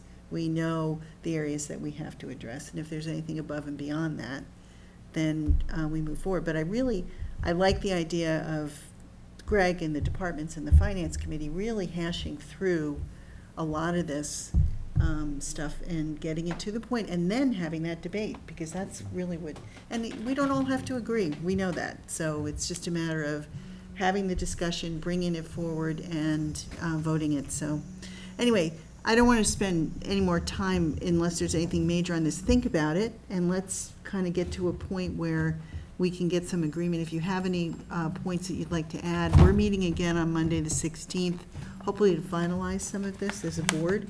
So as a finance committee, if you have any additional input or thoughts, send it along to us, and we're happy to address and talk about it. All right, So, I think that covers the goals and the process piece. Last part, so we have a situation here with being able to fill 4 now slots for the Finance Committee. I had put forward a recommendation that I vetted with Maury and Alan and sent to our board around a process of getting the new members on into place. So Alan has 1 appointment that he makes, which is separate from the Board of Selectmen. The Board of Selectmen will have 3 positions to fill, to appoint at this point. What we're asking people to do, and this is what I want to just see if this makes sense, is that anyone who's interested sends a letter of interest to Greg.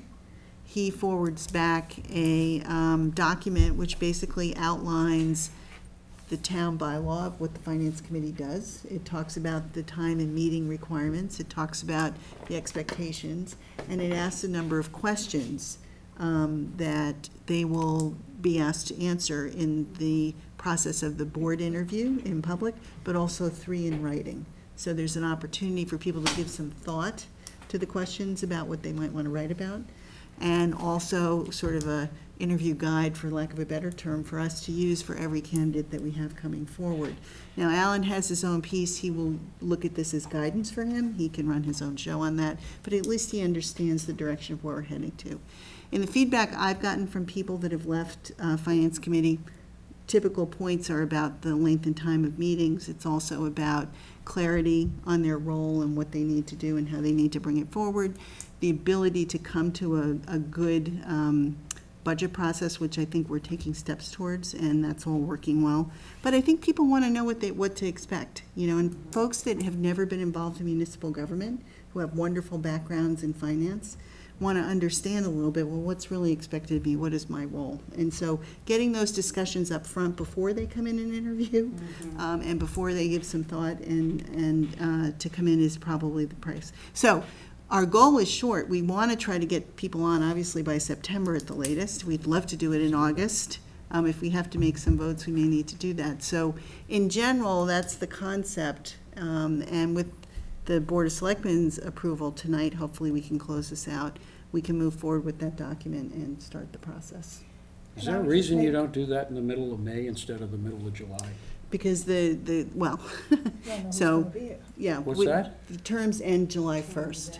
No, I understand that, Yeah. but you well know into that process, people on the board can be reconsidered to be reappointed. They're But all asked. the idea that you would gather a pool of candidates for positions that are coming up, whether that position's gonna be ultimately filled by the person sitting in it or a new person, the idea that we're sitting here, we don't have enough people to vote is pathetic. Well, in fairness, though, Mark, the people that one resigned today, and the other one did it last week. So, I mean, it's Chuck understandably. Furlong resigned 2 or 3 weeks ago, and if you'd asked him, it really doesn't make any difference. If he I understand. resigns, it's that his term is up. Well, and Alan had been in touch with him. So in fairness, we have a pool of candidates. We understand, and your point is well taken, but we are where we are now. We need to move ahead with it and go from there, so. I would also make a suggestion that you look at the term expiration dates of people, because things got way out of sync. And it's supposed to be 3 people turning over each year, and I don't know if it's ever been corrected, but. They corrected that We at the did last correct it. one when I was appointed, 3 Okay. years, and Scott was only appointed 1. Right, yeah, we fixed that. Because I thought when I just looked, it still was out of sync, so I'm not sure. No, well, it was fixed. Yeah.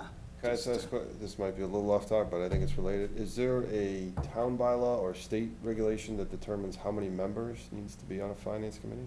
Because We have It's we have a town. town It's the bylaw. town Town bylaw. bylaw. 9 seems, no offense, a lot. A lot. I mean, Yeah. it's like, So we'd how we'd many have to- chefs in the kitchen do you need, kind of thing? We need the I mean, voters if to you need the change coverage it. because people aren't gonna make it, obviously, and you need a quorum of 5, that's I get that, but 9 just seems, I don't know. So Well, it's a town bylaw? It is a town bylaw. I think the state recommends, 5 to 9. 5 to 9, and this It town. Is that the high also end? makes people I think it was. less likely to attend if they feel it's gonna be easier to make a quorum.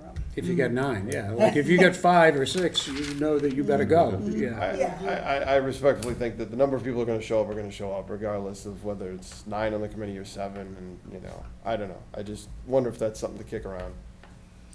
If you could go down, if you could go down to 7. So it would be something we have to bring to town meeting. Right. Yep. In the What's spring. that? It's We a have to town- take it to town meeting, because it's a change in the bylaw. 2/3 vote? Do we Could think? do that in September. Do we think that, like, I mean, I'm not trying to be facetious or dismissive, but the town people would care? Like, I mean, No, but it's just, it's a procedural thing. yeah, no, understood. Yeah, I guess I'm just going, would we expect that it would pass relatively easily? You never Oh, I know. yes. I would think it Yeah, would. that's I can't all I was imagine. But if you're talking about Right. people would be appointed for Exactly. these 4 Right. vacancies in Stamp, stamp. September, Well, hopefully by maybe we should August. think a little bit about Mike's idea about reducing it to 7 in October or whenever the town meeting is, and you appoint 2 new members and we go Yeah. with 7. And if the town doesn't agree with it, we appoint 2 more. Yeah. Good. And does it have to be a regular town meeting, or can it be a special No, town meeting? any town Any meeting. town meeting. Any town meeting, yeah. So that's a good thing to bring forward. There'll certainly be a lot of people there. There will be a lot of people there. Yeah, that, yes. We won't have a Dell to shut off debate. We won't what? Have a Dell Dell. won't be there to shut off debate. I know. So just to ask one more question about that, so if you reduce the number from 9 to 7, would that presumably mean 1 appointee from the moderator and 1 appointee from the selectmen would each flip off? Not necessarily. I mean, how do you maintain that ratio? Well, Yeah. Negotiation between the selectmen and the moderator. Yeah. Yeah, No exactly. doubt. That's why We they can get paid the figure big that out. bucks. Yeah, they go to an executive session for that. But it's not, it's their discussion, it's Yeah. not something that, The moderator would still appoint 1 a year, and the selectman would have the other 4 appointments. perfect. Yeah. Well, that's how Should I we would go do back it. to Yeah, 3 exactly. selectmen? That's exactly what I would do. Imagine how easy that was, right? All right, so follow-up items are, we will finalize our thing tonight for the people that are interested in coming on board. We will look at the ability to move forward with a change in the number of people on the Finance Committee for September. And we will do a better job of pulling our candidates going forward. So, That one shouldn't be hard. no, I hear you on that. Okay. Does that sound good? Mhm. All right. It's one less thing you have to do in the summer. Yeah, there we go. Get it done. What about the transfers, Susan? Yeah. So I'd like the selectmen to approve Right, them we'll if do you're, them. if you're, Yeah. So we have a member coming, hopefully in a few minutes, oh, really? to, so maybe we can do all this. Oh, that That's would why be- I've been busily texting here, I'm Okay. sorry. I just- Over and above, whoever it is that's gonna be willing to come down here, they're going over and above. Bringing snacks. Diane We'll said see she'll what come down. condition they're in. Okay. Just suggestion. All right, so the Board of Selectmen can take the vote, and you can wait for your quorum to come and then do your vote. Absolutely. Okay. Greg, you want to tee them up for us, and we'll vote them? Sure, so there are four requests for transfers. The first one is for $2,950. This is coming out of the fire salaries and going into the equipment uniform line. It actually was a mistake in the original budget about the chief's uniform should have been in the uniform line, not the salaries line. That's part of that. So that's the first one. It's taking it from, again, the fire salaries and putting it into the fire equipment uniforms for $2,950. The second one is similar. This is coming out of the police expense line, operating expenses, and transferring it to the police salaries line. And it's to cover some extra overtime, basically, that was incurred in the police department. So that was a general operating expense to the salaries, and that was for $1,166. The third one is taking it from DPW salaries and putting it into DPW expenses. It's $12,000. and it is covering some unexpected repairs to some of the vehicles. Did we do a reserve transfer into DPW salaries? Or was Ye- that just from professional services? It was for to professional salary? services. Professional to salary. Okay. So that's 12,000, again, from DPW salaries to the expense account. And then the last one, the number is not nailed down. I guess I'll use the phrase cautiously optimistic, we'll get this number down. We're in negotiation with the engineers. This is for the Chowder House. And so when they took out the boards and took down the walls, they did uncover quite a few surprises. And so the engineers worked hard with the contractor. The contractor wanted, I forget my numbers. 134,000. I was gonna say 130. It was just with the CPC. Okay. They have strong feelings about this. So there's about 130,000 of change orders that the contractor wanted. The engineers worked hard to get that number significantly down. In the process, they were obviously burning up time of their own. And so we have the potential of upwards of $50,000 for the engineering firm, for their services. Like I said, I think that number will come down, but as I sit here today, I don't know for a fact that how much it'll come down. Why wasn't this presented at the time in which we did the reserve transfer to increase the budget for the repairs? Right. I don't have a good answer to that, except that Carol didn't give us those numbers. It was budgeted then at 11,000. Right. So that in order to negotiate the contract down, the change order to only 46, we were gonna have to spend 11,000 with the consultant, so that the delta now is that the 11's gone to 50. So I'm hopeful that that number will be a lot closer to 30, but I can't guarantee that where I sit today. Some of this was a little bit of the transition time of Carol leaving, and I think we lost a little bit of control on this one, where I think she had given the engineers more of a green light than anyone was aware of. So they were doing their thing because they felt they had the green light from Carol, but it was not in writing. And aren't the engineers from her firm, No, CMA? no. No. They're CMA, but she's not CMA. So, from a board perspective, I'm cautious about voting these as a block, so I think we should vote them independently. And if there's any other questions or have a discussion about these. And well, let's just start with the beginning.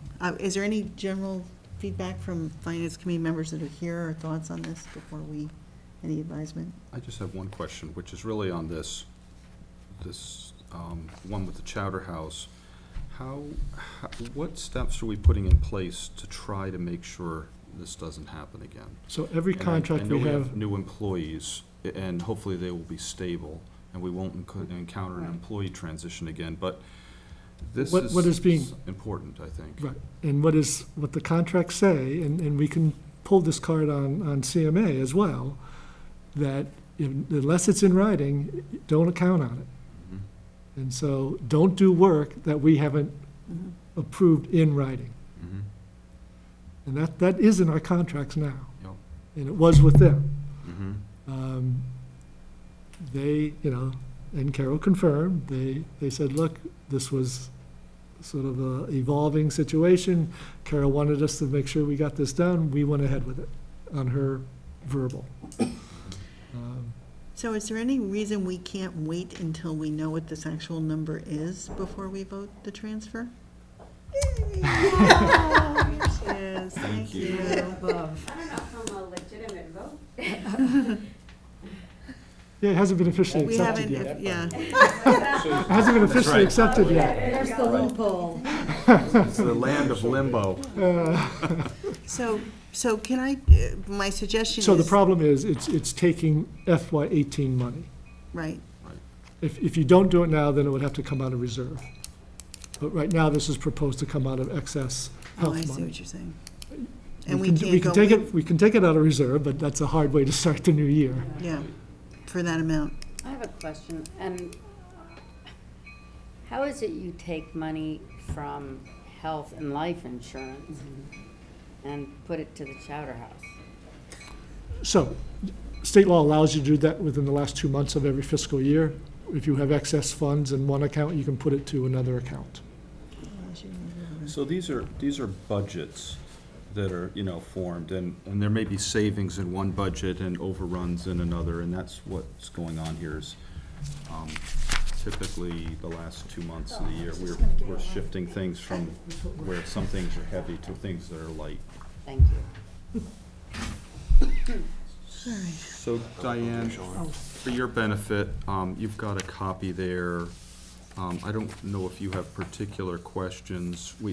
She's just seeing it for the first time, so. I know. So you're transferring from fire salaries to, is this the first page? Yeah, Equipment and equipment and uniforms. First three are pretty straightforward, Diane. You'll be interested in the fourth one. They're within the same department transfers. Yeah. The first three are all within, taking it from one account in the department to Department another. to another, right. And they're not, well, the 12,000 is starting to get a little bigger, but the last one is the one that's a sticky point with the Chowder House. So technically speaking, we're not legally contractually obligated on that, the Chowder House thing? Because like you said in the contract, that said it need to be agreed upon in writing for it to be Right. fully authorized? Right. Not that we necessarily want to go down that road, but just, Right. but theoretically, that is a card. That is a card. And that is a card that we will play to try to get them to go lower on this number. That's kind of a nuclear button card, blow up the And bridge. can you vote, could you vote, to Susan's point, this evening to take $50,000 and put it into the reserve account with the idea that when you do know the number, then you would have the money sitting there for F-19? In other words, can you take F-18 numbers, money, and put it in an F-19 reserve account with the idea that you'd then come back when we knew what the number was? Doesn't that have to be done by town meeting? Yeah. Well, Transfers in. so if you're going to transfer, it needs to be identified for a specific reason. And I'm hesitant to say you could,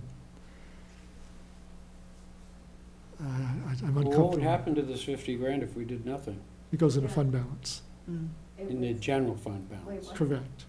So what happens if we don't vote for this tonight, the 50,000, That 50,000 goes into the fund balance. right? We would have to, What happens with the Chowder House? right, so we don't have money to pay that bill. So it's an unpaid bill that we would have to go to the voters or to reserve fund to seek those dollars. Freddie, Or- is the or- rest of the work, I'm sorry, No, go ahead, Sam. is the rest of the work done? Yeah, it's all So done. everything is done? Everything's and done. This It's now is about simply, paying it. okay. This is an outstanding bill. But we did, CPC gave additional money. And Correct. we did a reserve fund transfer Right. a month or two ago For a total of For cost overruns. $46,000. for cost overruns. And this is in addition to the 46,000 in Correct. October runs, which is why it's so troubling. So Right. where did that come from? How It's did all we know soft costs. Engineers. That we just didn't This- know about, no one else knew about, no one's taking sort of ownership of it? So part of the problem here was Carol's transition out. And it is, and I'm not trying to throw her under the bus, but it was part of that transition period where she made some verbal commitments that were not put in writing. How do you think it would play out if we did do the nuclear button and just said, look, it's not in writing, and the original contract term said needed to be in writing? It is what it is. What would the other side do, likely? other than never do business with us again, obviously. They're listed on a lot of the There are two CPC questions. plans. One is, what's the volume of work that's currently done by them for the town? Yeah, We know. partner. It's, they're doing the School Street drainage project. So dollar-wise, we're talking about 50K on top as a portion of what's the annual billing to this Yeah. billing we pay these days? Well, it's been high, but right now it's probably in a little under 100,000.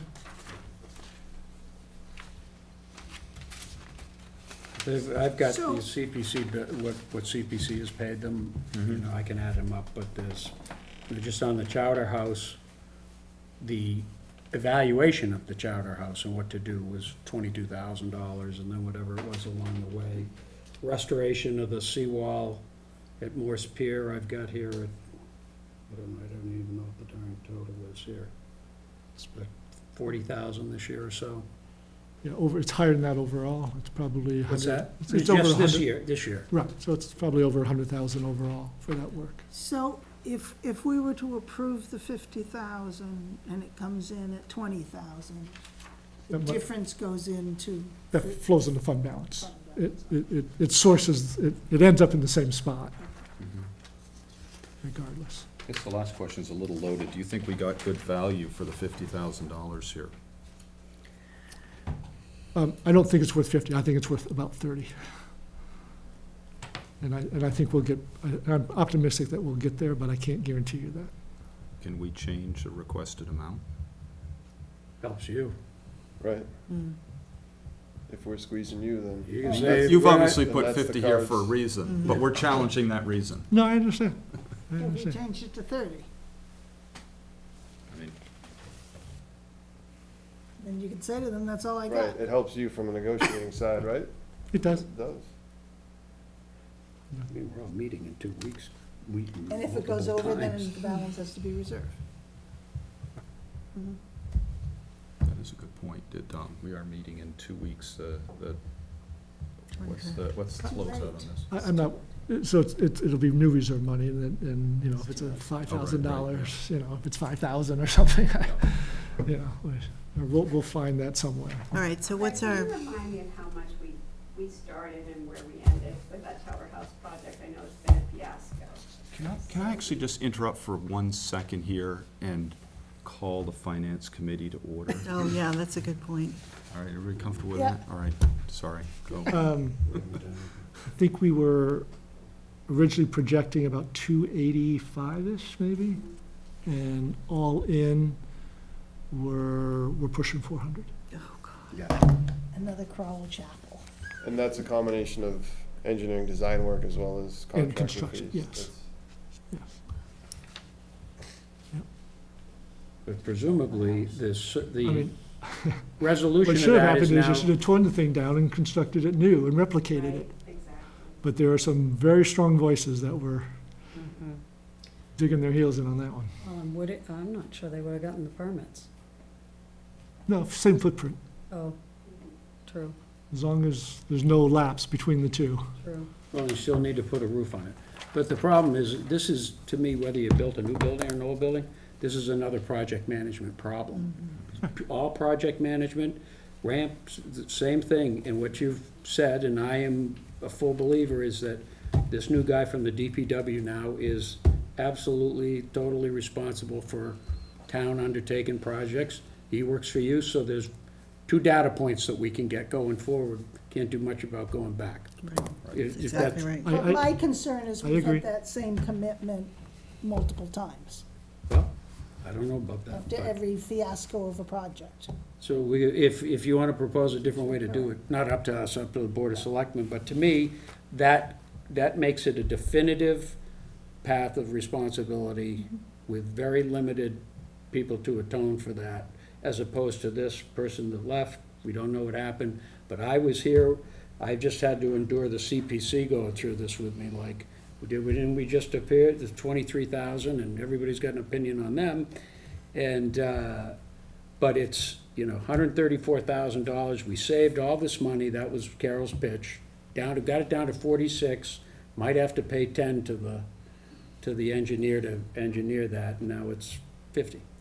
So, That's a No, problem. And is, I hear you loud and clear.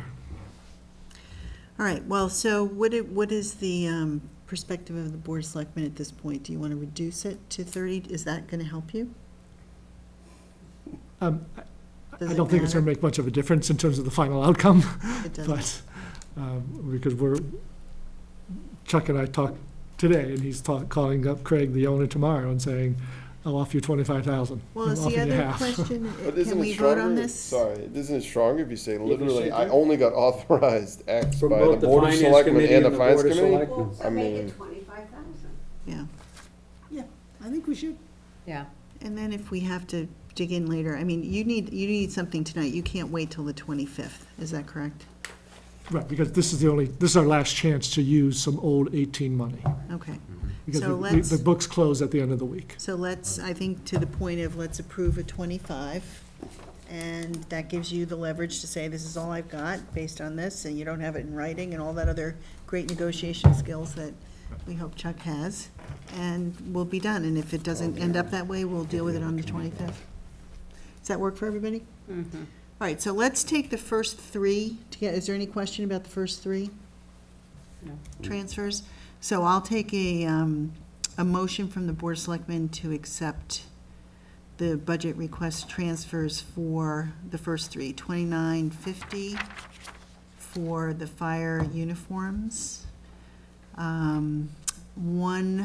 $1,166 for the police operating expenses in terms of overtime, and $12,000 from the DPW salaries to the DPW expenses for repairs on large vehicles. I'll make a motion to approve those three. Do I have a second?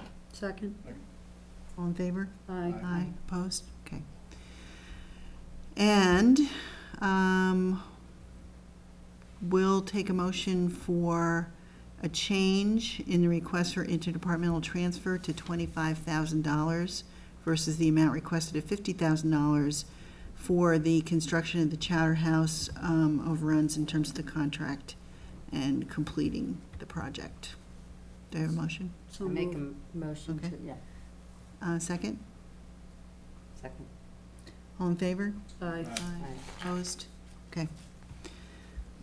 Finance Committee turn. Let's just do the first three. Make a motion for 12,000 for DPW salaries to DPW expenses, 1,166 for police operating expenses to police salaries, and 2,950 from fire salaries to equipment and uniforms in the fire department. Have a second? second, Second, any discussion? All in favor? Aye. Aye. Opposed? Abstaining? Thank you. And then the last one, for the overrun on the Chowder House, reduction from a 50K recommendation to a 25K recommendation to be taken from health, life insurance to Tux Point Chowder House. Second? Second, you're making the motion? Or you can. I'll make that motion. I'll second. Great. Motion and a second, any discussion? All in favor, please say aye. Aye. Opposed? Abstaining? So clear. Thank you. Okay. Okay. So Thank quick you, Diane. reminder, July 25th, Diane, you don't have to do that. But July 25th, we have a meeting with the school and Essex on Capitol. And we're also talking about the 24th, the day before, master plan review meeting. And would that be here? Yes. And do we know what time that Seven. is? 7, o'clock. is that? Mhm. I won't be here on the 25th because I have ZBA. Okay. All right. So, I don't think we have anything else for the Board of Selectmen, We have so a report. I'll take a motion to, So moved. Second. all in favor? Aye. Thank you. All right.